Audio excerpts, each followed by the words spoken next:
तो तुम्हाला महार वतन ही एक संकल्पना होती. माहिती आहे की तुम्हाला महार वतनाची संकल्पना? 12 बलुतेदारी आपल्याला माहिती आहे. बलुतेदारी व्यवस्था काय असते? बलुतेदारी व्यवस्था काय असते की ओके, गावामधल्या प्रत्येकाला काही ना काही कामं आखून दिलेली असतात आणि मग कामांच्या बदल्यामध्ये काम किंवा सेवेच्या बदल्यामध्ये सेवा आणि वस्तूच्या बदल्यामध्ये वस्तू. ठीक आहे ना? म्हणजे काय म्हणू आपण त्याला की गावामध्ये वेगळ्या प्रकारचे व्यवसाय करणारे लोकं असतील. त्यांनी आपापली कामं करायची, सेवा आणि वस्तूंचा पुरवठा करायचा आणि त्याच्या बदल्यामध्ये त्यांना एकमेकांकडून सहाय्य मिळेल. तर अशाच प्रकारची एक संकल्पना आहे गावामधली वतनदारी संकल्पना. त्याच्यामध्ये एक महार वतन नावाची एक संकल्पना होती. महार वतन म्हणजे काय होतं? तर गावामध्ये जो अस्पृश्य महार जातीचा जो कोणी समुदाय असेल, त्यांच्याकडे काही विशिष्ट अशी जबाबदारी सोपवली जायची. ती जबाबदारी कोणती होती? दवंडी पिटायची असेल, ओके, लोकसंख्येची ओके मोजणी करायची असेल किंवा मेलेली जनावरं ओढणं. या सगळ्या जबाबदाऱ्या ज्या असायच्या त्या महार समुदायामधल्या व्यक्तींकडे सोपवल्या जायच्या आणि त्याच्या बदल्यामध्ये त्यांना जमिनीचे काही छोटे-मोठे तुकडे त्यांना मिळत असत. येतं लक्षात? आता ह्या संकल्पनेला महार वतन असं म्हटलं जायचं. त्याच्यामध्ये काय होतं, की यांना या व्यवस्थेमध्ये महारांकडे सोपवलेल्या ज्या काही जबाबदाऱ्या होत्या, त्या अत्यंत अपमानास्पद आणि शोषणात्मक अशा स्वरूपाच्या होत्या आणि म्हणून बाबासाहेब आंबेडकरांनी महार वतनाविरुद्ध भूमिका मांडली होती. त्यांची एक गोष्ट लक्षात आली, की ओके, महार वतनं ज्यांना मिळालेली त्यांच्यातल्या कित्येक लोकांना त्या महार वतनाचा लोभ आहे. का? तर आपल्याला थोडीफार का होईना जमीन मिळते, थोडाफार का होईना मोबदला मिळतो आणि म्हणून महार समुदायामधले कित्येक लोकं ही महार वतनाची व्यवस्था स्वीकारत होते. म्हणून आंबेडकरांनी एक चळवळ सुरू केली होती. कशासाठी? तर महार वतनं स्वतःहून सोडून देण्यासाठी. येतं का लक्षात मला काय सांगायचंय? तर मग आंबेडकरांनी याकरता वेगवेगळ्या परिषदा भरवल्या होत्या. त्याच्यापैकी एक परिषद ही 1926 मध्ये रहमतपूर या ठिकाणी भरली होती आणि त्याच्यामध्ये त्यांनी अस्पृश्य समुदायामधल्या व्यक्तींना महार वतनांचा त्याग करण्याचा संदेश दिला होता. त्यानंतर मग 1928 मध्ये आणि 1937 मध्ये हे सुद्धा लक्षात ठेवा. 1928 आणि 1937 मध्ये आंबेडकरांनी कायदे मंडळामध्ये, बॉम्बे असेंब्लीमध्ये, प्रांतिक कायदे मंडळामध्ये या संदर्भात विधेयकं सुद्धा सादर केली होती. परंतु आंबेडकरांना या प्रयत्नांमध्ये अपयश आलं होतं हे लक्षात घ्या. पण आंबेडकरांनी महार वतनं रद्द व्हावेत, बंद व्हावेत याकरता मोठ्या प्रमाणामध्ये प्रयत्न केले होते. लक्षात आलं का? येस. त्याच्यामुळं या प्रश्नाचं उत्तर काय असेल मग? वतनदारीचे हक्क. कोणतं वतन सोडायचं आहे? महार वतन सोडण्याचा हक्क. आणि या प्रकारे त्यामुळे आपल्याला की ओके, शाहू महाराजांनी ऑलरेडी पाऊल घेतलं, उचललं होतं. 1918 मध्ये शाहू महाराजांनी महार वतन खालसा केली होती. ही गोष्ट कुलकर्णी वतनाचा मुद्दा तुम्हाला माहिती असेल ना? तशी कुलकर्णी वतन होती, तशीच महार वतन सुद्धा होती आणि शाहू महाराजांनी कोल्हापूर संस्थानामध्ये महार वतन खालसा केलं होतं. मग त्याचंच अनुकरण करून ओके, ब्रिटिश प्रदेशामध्ये सुद्धा महार वतन ही पद्धत खालसा व्हावी, रद्द व्हावी यासाठी आंबेडकरांनी प्रयत्न केले होते. सो याचं उत्तर आहे पर्याय क्रमांक 1. दुसरा सोपा होता. दुसरा जमला का नाही जमला? येस. काय याचं उत्तर? सोलापूर. हा तर विचारलेला सुद्धा प्रश्न आहे आणि हा एकदम सोपा प्रश्न लक्षात घ्या. सविनय कायदेभंग चळवळीच्या दरम्यान गांधीजींना अटक झाल्यानंतर कोठे तीव्र हिंसक झाली होती? आता लक्षात घ्या की आता या चितगाव या ठिकाणची चळवळ सुद्धा कशी आहे? हिंसक. सूर्यसेन आपल्याला माहिती आहेत ना? सूर्यसेनने चितगाव शस्त्रागारावर हल्ला केला होता. पण तो कधी केला होता? गांधीजींना जी अटक होती ती 4-5 मे 1930 या दिवशी झाली होती लक्षात घ्या. म्हणजे 4ची रात्र आणि 5ची सकाळ यांच्यामध्ये गांधीजींना अटक झाली होती. पण चितगावची जी चळवळ होती ती एप्रिलमध्ये झाली होती. कळतंय का मला काय सांगते? इथं प्रश्न काय गांधीजींना अटक झाल्यानंतर चितगावची चळवळ ही गांधीजींच्या अटकेच्या आधीची आहे आणि पेशावर म्हणजेच आपलं काय म्हणू आपण त्याला की खान अब्दुल गफ्फार खान त्यांना आपण सरहद्द गांधी असं म्हणतो. तर सरहद्द गांधीची चळवळ सुद्धा गांधीजींना अटक होण्याच्या आधी झाली होती. त्याच्यामुळे हे दोन पर्याय असू शकत नाहीत. धारासणा या ठिकाणचा जो सत्याग्रह होता तो अहिंसक अशा स्वरूपाचा होता. बरोबर आहे की नाही? आणि तो कधी झाला होता? 21 मे 1930 रोजी धारासणाचा सत्याग्रह झाला होता. ठीक आहे. त्याच्यामुळे या ठिकाणी दोन शब्दांवर भर द्यायचा. गांधीजींना अटक झाल्यानंतर आणि हिंसक.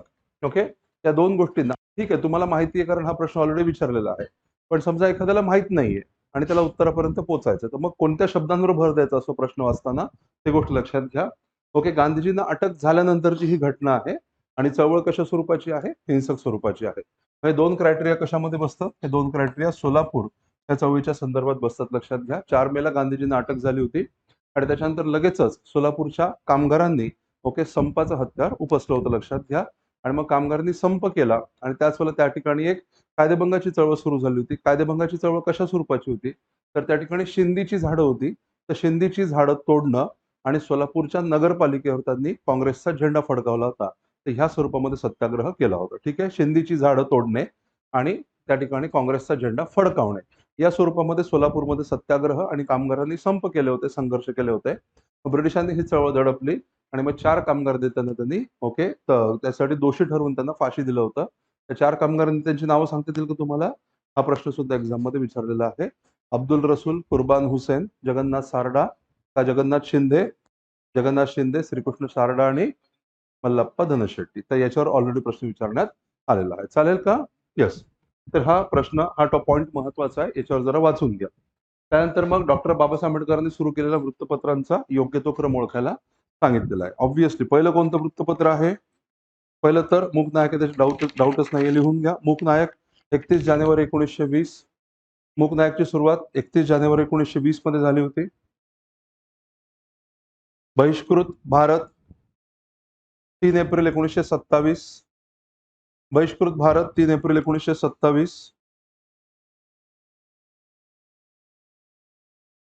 त्यानंतर समता 29 जून 1928.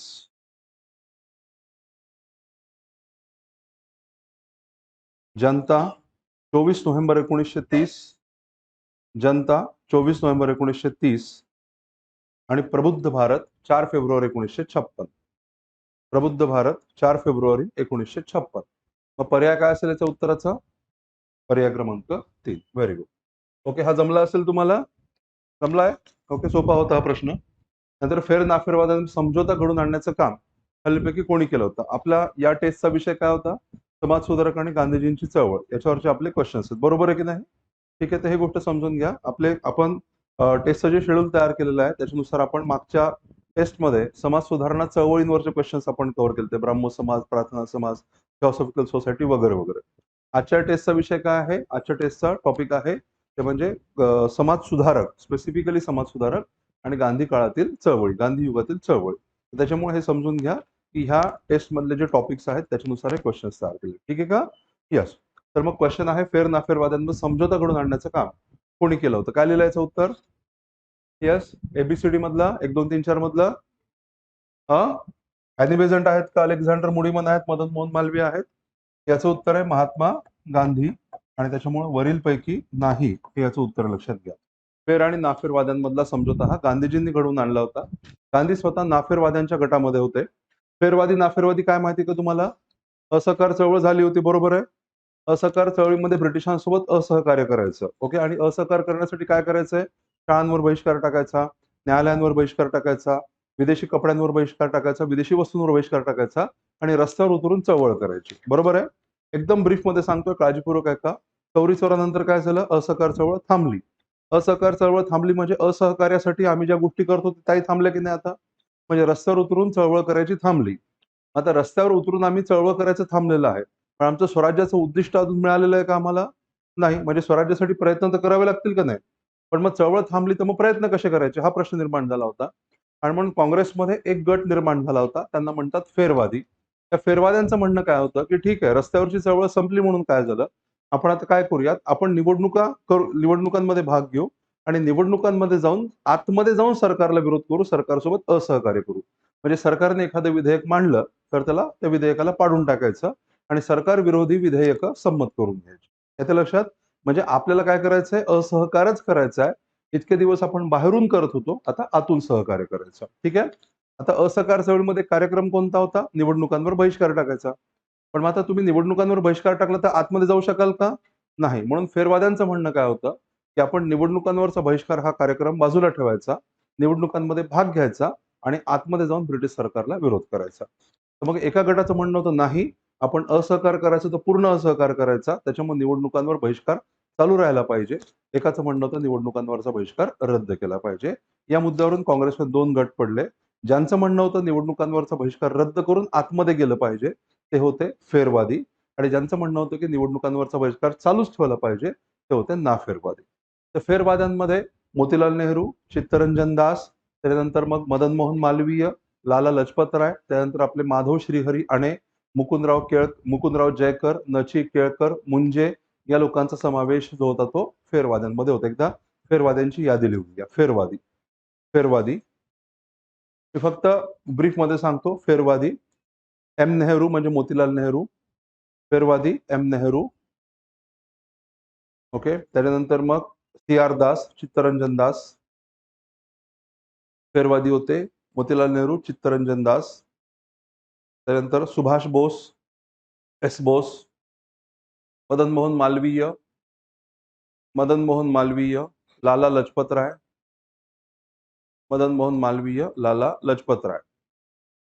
मुंजे मुंजे आणे मुंजे आणे जयकर केळकर हे सगळे महाराष्ट्रामधले होते. शेवटचे जे 4 आहेत ते मुंजे आणि जयकर केळकर. हे सगळे लोक कोण होते? हे फेरवादी. यांचं म्हणणं की आपण कायदेमंडळामध्ये जायला. याच्या विरोधामध्ये होते गांधीजी, मौलाना आझाद. नाफेरवाद्यांमध्ये कोण होते? नाफेरवादी गांधीजी, मौलाना आझाद, पटेल. कोणते पटेल? वल्लभभाई पटेल, राजेंद्र प्रसाद. गांधीजी, मौलाना राजेंद्र प्रसाद. त्यानंतर राजगोपालाचारी. महाराष्ट्रामध्ये शंकरराव देव म्हणून होते. ते ओके नाफेरवादी होते. महाराष्ट्रामधले नेते शंकरराव देव. आता याच्यावरून काँग्रेसमध्ये फूट पडण्याची शक्यता निर्माण झाली होती. ब्रिटिशांनी काय केलं? आता गांधीजी कोणत्या बाजूला आहेत?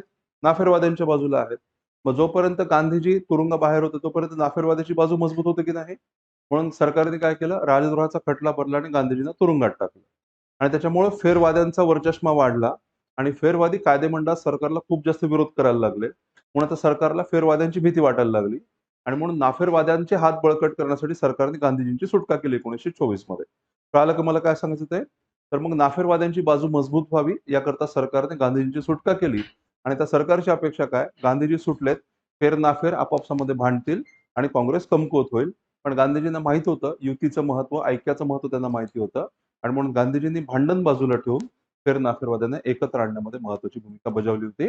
नोव्हेंबर 1924 मध्ये फेर नाफेरवाद्यांना समोर ठेवून गांधीजींनी ऐक्य घडवून आणलं आणि डिसेंबर 1924 मध्ये त्या ऐक्यावर शिक्कामोर्तब झालं होतं आणि ते घडवून आणण्यासाठी म्हणूनच गांधीजी बेळगावच्या अधिवेशनाचे अध्यक्ष होते. आपल्याला माहिती आहे ना, एकच अधिवेशन आहे ज्याचे अध्यक्ष गांधीजी होते, ते बेळगावचं अधिवेशन. ते फेर नाफेरवाद्यांमध्ये युती घडवून आणण्यासाठी गांधीजींनी ते केलेलं आहे. चालेल का? म्हणून या प्रश्नाचं उत्तर आहे गांधीजी. समजलं का नाही समजलं?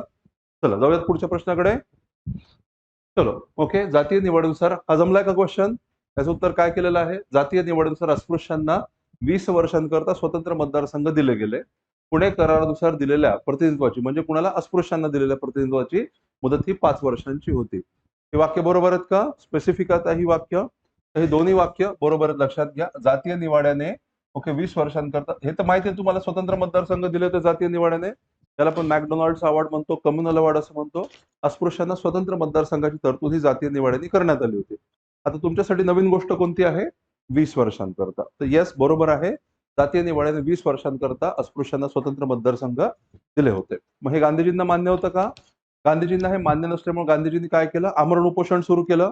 बरोबर आहे ना? मग आंबेडकरांनी सुद्धा माघार घेतली आणि त्यांच्यामध्ये पुणे करार झाला. आणि मग पुणे करारानुसार काय ठरलं? की आता अस्पृश्यांना स्वतंत्र मतदारसंघाच्या ऐवजी राखीव जागा दिल्या जातील. मग या राखीव जागा किती वर्षांकरता दिल्या जातील? तर सुरुवातीला 5 वर्षांकरता देऊ आणि 5 वर्षांची मुदत संपल्यानंतर मग आपण पुन्हा एकदा अस्पृश्य नेत्यांचं मत विचारात घेऊन पुढे किती वाढवायचं ते बघूयात, असं त्यांच्यामध्ये ठरलं होतं. म्हणून सुरुवातीला ही मुदत 5 वर्षांची होती. हे विधान सुद्धा बरोबर आहे आणि त्याच्यामुळं योग्य विधान अ आणि ब. लक्षात आलं का? यस. जाऊयात पुढे. पुढचा क्वेश्चन बघा. सायमन आयोगाबद्दल काय खरे नाही? पहिलं विधान, या आयोगाची स्थापना लॉर्ड आयर्विनच्या नेतृत्वाखाली सरकारने केली. हे विधान बरोबर आहे का चूक आहे? लॉर्ड आयर्विनचं सरकार म्हणजे कोणतं सरकार आहे? भारत सरकार आहे. बरोबर आहे का? आता सायमन आयोगाची नेमणूक ही भारत सरकारने केली का लंडन मधल्या ब्रिटिश सरकारने केली होती? कारण लक्षात घ्या की सायमन आयोगाची स्थापना का करण्यात आली होती? 1919च्या कायद्याने काय केलं? तर प्रांतिक स्तरावर दुहेरी व्यवस्था दिली होती आणि असं सांगितलं होतं की दुहेरी व्यवस्थेची अंमलबजावणी किती प्रमाणामध्ये झाली याचा 10 वर्षांतर आम्ही पुनराढावा घेऊ आणि मग तो पुनराढावा घेण्यासाठी आम्ही एक शाही आयोग नेमू. बरोबर आहे. मग आता 1919चा कायदा कोणी केला? ब्रिटिश संसदेने केला होता. म्हणून पुढच्या सुधारणा करण्याचा अधिकार सुद्धा कोणाला आहे? ब्रिटिश संसदेलाच आहे. पण ब्रिटिश संसदेनं येणाऱ्या कायद्यामध्ये काय सुधारणा कराव्यात हे सुचवण्यासाठी एक सायमन आयोग नेमला होता आणि तो लंडन मधल्या ब्रिटिश सरकारने नेमला होता, ना की आयर्विनच्या सरकारने नेमला होता. म्हणून पहिलं विधान चूक आहे. ओके. भारत सरकारने एक समिती नेमली होती, लक्षात घ्या. त्याच्या जस्ट आधी 1925 मध्ये भारत सरकारने एक समिती नेमली होती, त्याचं नाव होतं अलेक्झांडर मुडीमन समिती. मुडीमन समिती जर असेल तर ती भारत सरकारने नेमलेली आहे आणि सायमन आयोग असेल तर तो ब्रिटिश सरकारने नेमलेला आहे. कळालं का मला काय सांगायचं ते?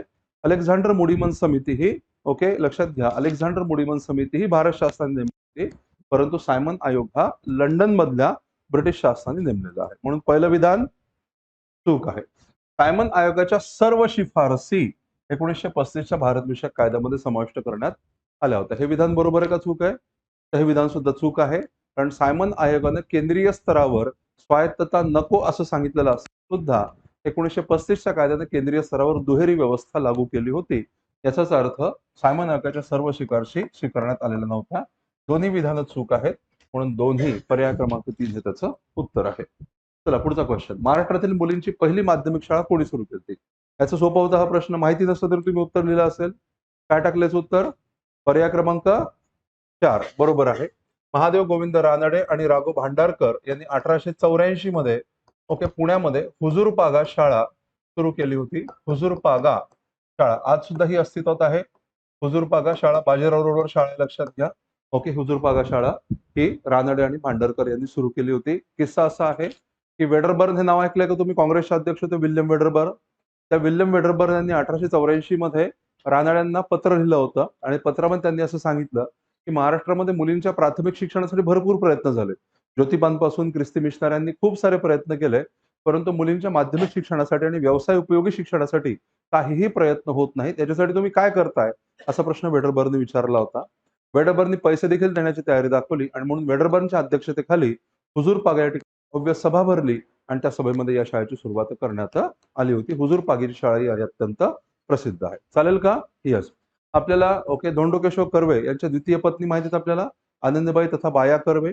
तर आनंदीबाई तथा बाया कर्वे यांचं शिक्षण या शाळेमध्ये झालं होतं. कळते मला काय सांगायचं ते? ही अत्यंत महत्वाची अशी शाळा आहे.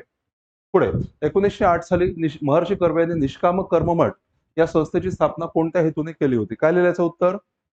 हे सुद्धा सोपं आहे. अबकड बरोबर आहे का? यस. पर्याय क्रमांक 1 का 2? 2 आहे. लक्षात घ्या की या ठिकाणी महर्षी कर्व्यांचे जे प्रयत्न होते ते राजकीय चळवळीमध्ये भाग घेण्याचे होते का? नाही. ओके, ते एक सामाजिक सुधारणा चळवळ चालत होते, म्हणून ब हे अयोग्य आहे, बाकी अ कड योग्य आहे. लक्षात घ्या. महर्षी कर्वे यांनी भाषणामध्ये सांगितलेली वाक्य होते की आम्ही ही संघटना का स्थापन करतोय. त्या वाक्यांचे मी इथं वाक्य तयार केलेले आहेत आणि तुम्हाला क्वेश्चन टाकलेला आहे. हा डायरेक्ट त्यांच्या भाषणातून उचललेला प्रश्न आहे. लक्षात आलं का मला काय सांगायचं ते? त्याच्यामुळं हे असंच ओके, अनाथ बालिकाश्रम ही संस्था आपण जी सुरू केलेली आहे त्यासाठी निस्वार्थी कार्य करायचं आहे. एवढंच नाही तर स्त्री शिक्षणाचं कार्य म्हणजे केवळ माझ्या संस्थेसाठी म्हणून नाही, तर स्त्री शिक्षणाच्या कार्याचा प्रसार करण्यासाठी आणि फक्त स्त्री शिक्षणच नाही तर ज्या सर्व लोकोपयोगी संस्था आहेत त्यांच्यासाठी मलाही निस्वार्थी कार्यकर्ते तयार करायचे आहेत, म्हणून आपण ही संघटना स्थापन करतोय असं कर्व्यांनी सांगितलं होतं. आणि कर्व्यांनी ही संघटना स्थापन करत असताना कर्व्यांसमोर कोणता आदर्श होता ही गोष्ट समजून घ्या. ओके, आपल्याला माहिती गोखल्यांनी भारत सेवक समाज संघ नावाची संघटना स्थापन केली 1905 मध्ये. तर भारत सेवक समाज संघ नावाच्या संघटनेवर आधारित किंवा त्याच्यापासून प्रेरणा घेऊन कर्व्यांनी ही संघटना स्थापन केली होती. चालेल.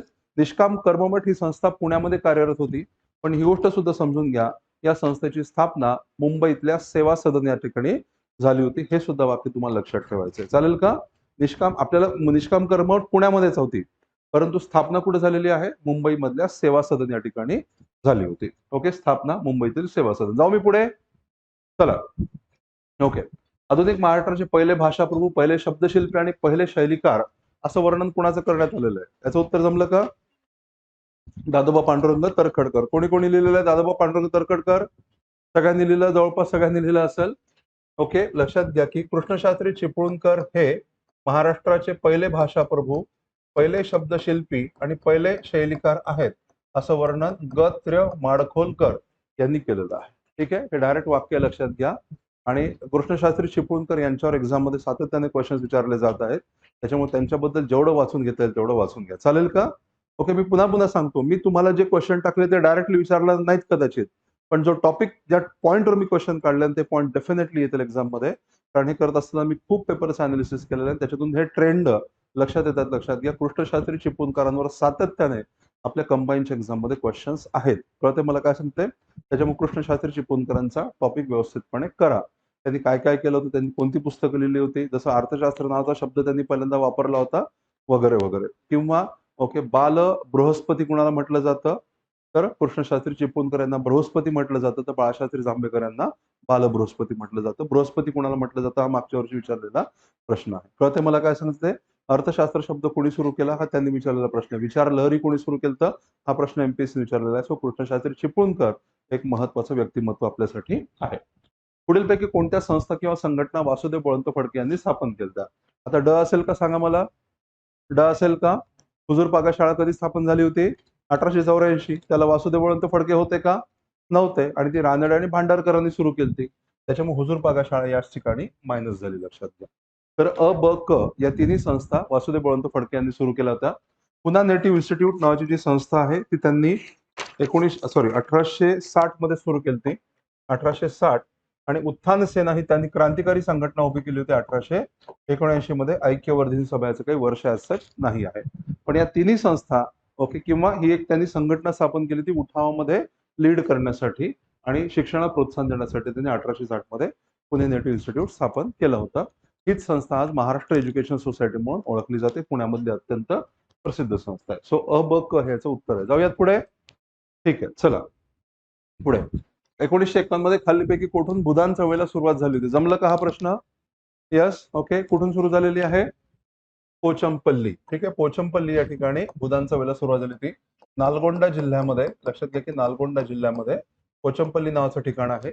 आणि त्या ठिकाणी विनोबा भावे यांना भेटण्यासाठी काही दलित कुटुंब आली होती आणि त्यांना ओके, विनोबांना त्यांनी आपली दुरवस्था सांगितली. मग लगेचच त्या ठिकाणी काही श्रीमंत असे जमीनदार होते, दानशूर जमीनदार होते. विनोबांनी त्यांना अपील केलं. त्या जमीनदारांनी आपली जमीन द्यायची तयारी दाखवली आणि अशा पद्धतीने भूदान चळवळीला सुरुवात झालेली आहे. ठीक आहे, सो पोचमपल्ली हे त्याचं उत्तर आहे. पेदानंदी पडू आणि चिराला पिराला हे काय माहिती आहेत का तुम्हाला? ओके, याच्याबद्दल काही माहिती आहेत का? नाही. ठीक आहे, आता इथं एक महत्वाचा मुद्दा सांगतो, काळजीपूर्वक ऐका. आपल्याला असहकार चळवळ माहिती आहे का? असहकार चळवळ. असहकार चळवळीमध्ये काय करायचं होतं? असहकार चळवळीमध्ये काय काय करायचंय? शाळांमध्ये जायचं नाही, कॉलेजांमध्ये, सरकारच्या शाळांमध्ये जायचं नाही, सरकारच्या कॉलेजांमध्ये जायचं नाही, सरकारच्या न्यायालयांमध्ये जायचं नाही, सरकारने दिलेल्या पदव्या स्वीकारायच्या नाहीत, सरकारने आयोजित केलेल्या बैठकांना उपस्थिती लावायची नाही, सरकारने आयोजित केलेल्या निवडणुकांमध्ये भाग घ्यायचा नाही. बरोबर आहे का? याच्यामध्ये कुठेतरी सरकारने तयार केलेल्या कायद्यांचा भंग करणं हा असहकार चळवळीचा कार्यक्रम होता का? होता का? नाही. लक्षात घ्या की असहकार चळवळीमध्ये कायद्याचा भंग हा कार्यक्रम नव्हता. लक्षात आलं का? म्हणजे कायद्याचं पालन करायचं, पण ज्या गोष्टी कायद्याने ओके कंपल्सरी नव्हत्या, त्या बाबतीमध्ये मात्र सरकारशी असहकार करणं. जसं की सरकारी शाळेमध्ये गेलंच पाहिजे असा काही कायदा होता का? नाही. आणि म्हणून सरकारी शाळांमध्ये जायचं नाही. ओके, न्यायालयामध्ये गेलंच पाहिजे असा काही कायदा आहे का? नाही. त्याच्यामुळे सरकारी न्यायालयांमध्ये जायचं नाही. निवडणुकांमध्ये भाग घेतलाच पाहिजे असा काही कायदा आहे का? नाही. आणि त्याच्यामुळे अशा गोष्टी करायच्या ओके, परंतु कायद्याचा भंग करायचा नाही, हे असहकार चळवळीचं तत्व होतं. लक्षात आलं का मला काय सांगायचं ते? पण अशी काही गावं होती ज्या ठिकाणी, आता मला सांगा की ओके, शेतसारा भरणं कंपल्सरी असून सुद्धा शेतसारा न भरणं हा कायद्याचा भंग झाला की नाही मग? तर मग भारतामध्ये अशी काही गावं होती ज्या ठिकाणी कायद्यांचा भंग केला गेला, शेतसारा भरण्यास नकार देऊ. कळालं का मला काय सांगते? तर अशी कोणती गावं होती? तर आंध्रामध्ये पेदानंदी पडू आणि चिराला पिराला या ठिकाणी साराबंदी चळवळ असहकार चळवळी दरम्यान चालवण्यात आल्या होत्या. म्हणून ही गावं महत्वाची आहेत. तर लिहून घ्या कुठेतरी, असहकार चळवळी दरम्यान साराबंदीच्या चळवळी. असहकार चळवळी दरम्यान साराबंदी ओके चळवळ. असहकार चळवळी दरम्यान साराबंदीची चळवळ. काय आहे? पेदानंदी पडू आणि चिराला पिराला. ठीक आहे? तुम्हाला माहिती देण्यासाठी म्हणून हे ऑप्शन मी टाकले होते. बाकी पोचमपल्ली तर सोपा होता. ठीक आहे? येस. काही क्वेश्चन मी तुम्हाला फ्री हिट दिले होते. ठीक आहे? म्हणजे थोडंसं एक 50 पर्यंत तुम्हाला पडलं तर थोडासा कॉन्फिडन्स वाटेल अशा पद्धतीनं. पण हे करत असताना एकदमच असे नाहीयेत की तुम्हाला विचार करायला म्हणजे विचार करायची सुद्धा गरज पडू नये असे हे क्वेश्चन्स नाहीयेत. ॲटलीस्ट तुम्ही वाचावं. प्रत्येक प्रश्नावर तुम्ही ॲटलीस्ट एक 10-15 सेकंद विचार करावा. अशा पद्धतीने क्वेश्चन्स तयार केलेले आहेत. खालीलपैकी कोण मुळशी सत्याग्रहाचे? हा खूप सोपा प्रश्न आहे. मुळशी सत्याग्रहाचे पहिले सत्याग्रही शंकरराव देव. ठीक आहे ना? शंकरराव देव हे मुळशी सत्याग्रहाचे पहिले सत्याग्रही म्हणून ओळखले जातात. पण बाकीचे सुद्धा मुळशी सत्याग्रहाशी निगडीत आहेत, लक्षात घ्या. ते सुद्धा लक्षात ठेवायचं. मुळशी सत्याग्रहाचे नेता होते पांडुरंग महादेव बापट. नरसिंह चिंतामणी केळकर यांनी बापटांच्या आधी मुळशी सत्याग्रहाचा मुद्दा हा नरसिंह चिंतामणी केळकर यांनी उचलून धरला होता. आणि पांडुरंग महादेव बापट यांच्यानंतर जर महत्वाचा नेता कोण असेल तर ते विनायकराव बुसकुटे होते. त्याच्यामुळे हे सगळेच्या सगळे लोक मुळशी सत्याग्रहाशी निगडीत होते, हे सुद्धा वाक्य लक्षात ठेवायचे. ओके, पुढे छोडो भारत चळवळीबद्दल काय खरं नाही. ठीक आहे, काय आहे याचं उत्तर? काय लिहिलं याचं उत्तर?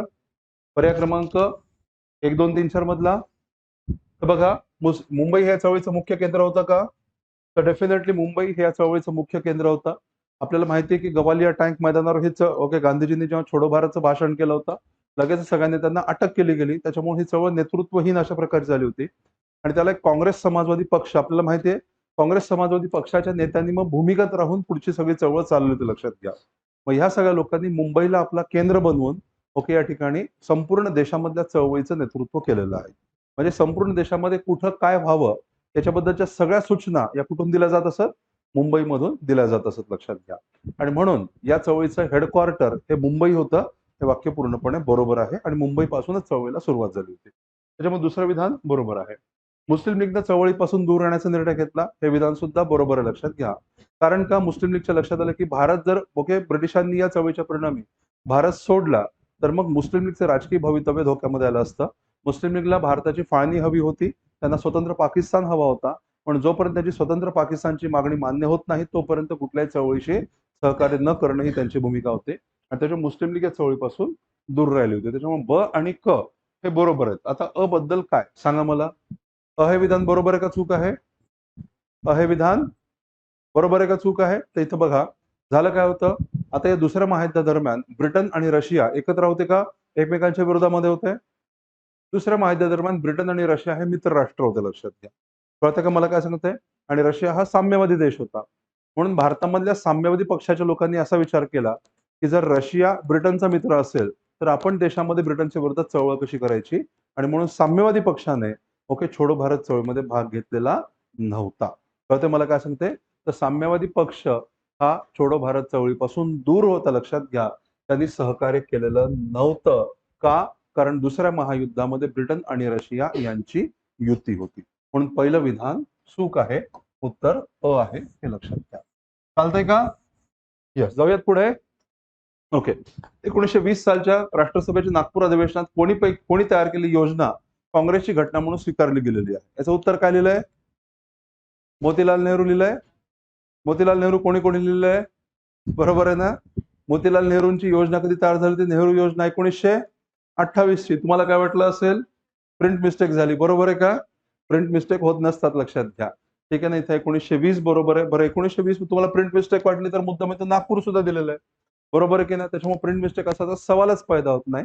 नेहरूंची योजना भले 1928 असेल, गांधीजींनी 1920 मध्ये प्लॅन तयार केला होता आणि तो प्लॅन म्हणजेच काँग्रेसची घटना होती, लक्षात घ्या. त्याचं उत्तर महात्मा गांधी आहे. 1919च्या अमृतसर सेशनमध्ये गांधीजींकडे ही जबाबदारी सोपवण्यात आली होती, की काँग्रेसनं कोणत्या तत्वांवर काम करावं याची योजना सादर करून आम्हाला द्या, असं गांधीजींना 1919च्या अमृतसर सेशनमध्ये सांगितलं. वर्षभर गांधीजींनी काम करून एक योजना तयार केली आणि ती योजना नागपूर अधिवेशनामध्ये स्वीकारली गेली. त्यालाच आपण काँग्रेसची घटना, काँग्रेसचं संविधान असं म्हणतो. ठीक आहे का? येस. महात्मा गांधी हे त्याचं उत्तर आहे. खालीलपैकी कोणते साहित्य विष्णू भिकाजी गोखले यांनी रचलेलं नाही आहे? काय लिहिलं याचं उत्तर? पर्याय क्रमांक 4. Very good. हे कोणी लिहिलं होतं?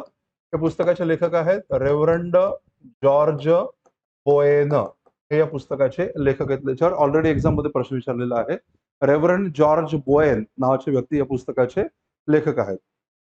समुद्रकिनारीचा वादविवाद. मग समुद्रकिनारीचा वादविवाद या पुस्तकामध्ये काय आहे माहिती आहे का तुम्हाला? तर विष्णुबुवा ब्रह्मचारी काय करायचे? मुंबईमधल्या चौपाटी म्हणजे समुद्रकिनारी जाऊन ओके मोठ्या मोठ्या सभा घ्यायचे आणि त्या सभांमध्ये ख्रिस्ती मिशनऱ्यांचा दुटप्पीपणा उघडा करायचे. मग त्यांना उत्तर देण्यासाठी ख्रिस्ती मिशनरी त्या ठिकाणी यायचे. मग एकीकडून ख्रिस्ती मिशनरी, दुसरीकडून विष्णुबुवा ब्रह्मचारी यांच्यामध्ये वादसंवाद चालायचा. त्या वादसंवादाचं लेखन म्हणजे समुद्रकिनारीचा वादविवाद नावाचं पुस्तक आहे. ते विष्णुबुवा ब्रह्मचारीशी संबंधित जरी असलं तरी त्यांनी लिहिलेलं नाही आहे. ते बोएन नावाच्या एका व्यक्तीने लिहिलं होतं. चालेल का? येस. ठीक आहे. तर मग भावार्थ सिंधू 1856 कंसामध्ये लिहा. भावार्थ सिंधू 1856, सुखदायक राज्य प्रकरणी 1867, ओके 1856 1867, वेदोक्त धर्मप्रकाश 1859, ओके. त्यानंतर चतुश्लोकी भागवताचा अर्थ, अजून पुस्तक आहेत त्यांची काही विष्णुबुवा ब्रह्मचारींची पुस्तकं. चतुश्लोकी भागवताचा अर्थ 1867, चतुश्लोकी भागवताचा अर्थ 1867, ख्रिस्ती मतखंडन 1874, ख्रिस्ती मतखंडन 1874 आणि सेतुबंधनी टीका 1890. सेतुबंधनी टीका 1890.